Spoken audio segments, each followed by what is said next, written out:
اس کا تقاضا کیا ہے؟ آمنوا باللہ ورسولہ وانفقوا مما جعلکم مستخلفین فیہ فالذین آمنوا منکم وانفقوا لہم اجر کبیر۔ دو لفظوں میں تقاضا آیا، ایمان لاؤ اللہ پر اور اس کے رسول پر، اور خرچ کر دو ان سب میں سے جس میں اس نے تمہیں خلافت عطا کی ہے۔ سب سے پہلی خلافت تمہیں عطا کی اس جسم میں، اسے اللہ کے لیے لگاؤ۔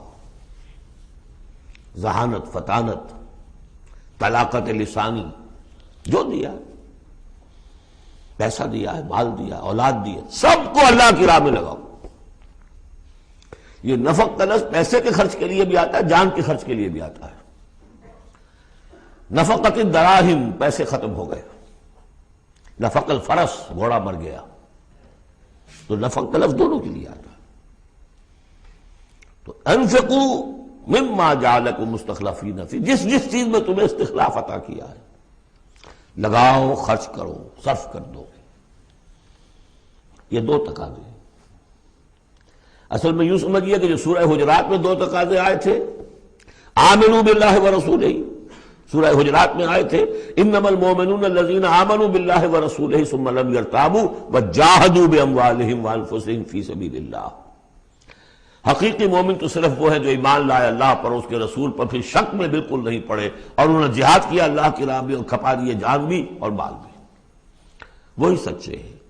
یہاں پر دو ہیں، ان میں دونوں میں ایک سے تو مشترک ہو گئی، آمنوا باللہ ورسولہ، ایمان لاؤ اللہ پر اس کے رسول پر جیسے کہ ایمان کا حق ہے، وانفقوا، اور خرچ کر دو، انفاق مال، انفاق نفس، بذل نفس، دونوں چیزیں آ جائیں گی۔